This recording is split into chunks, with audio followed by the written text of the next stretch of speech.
À Boulogne-sur-Mer, la vie paisible de Lucia et de ses amis lycéens bascule lorsqu'un soir, une force surnaturelle s'abat sur eux. Des assaillants dotés de pouvoirs extraordinaires ciblent leur groupe, cherchant à éliminer tous sauf l'un d'entre eux.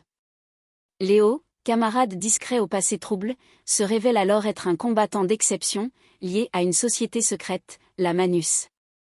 Derrière ce nom se cache une alliance ancienne entre humains, anges, démons, elfes et nains, unis pour lutter contre les forces déchues. Au cœur de cette guerre millénaire, Lucia découvre qu'elle est la réincarnation de Merlin et qu'elle possède l'arbitrium des humains, un pouvoir rare et extrêmement convoité. Tandis qu'elle débute sa formation magique sous la tutelle d'Ara-N, une vampire humaine envoyée par la Manus, Lucia explore son potentiel et s'initie aux subtilités des pouvoirs élémentaires. Elle plonge aussi dans l'histoire secrète de cette organisation et découvre des figures emblématiques comme Macna, un ancien allié devenu chef des démons déchus, et Lukna, son mystérieux frère, toujours fidèle à la Manus.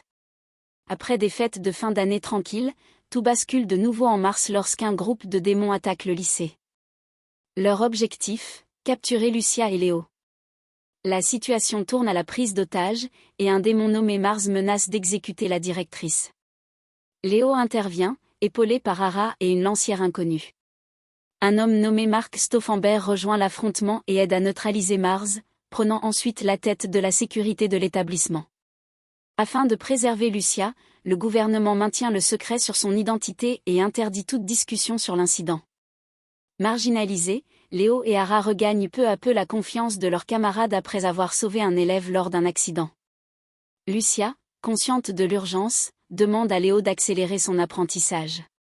Il lui propose alors un pacte magique, une décision lourde de conséquences.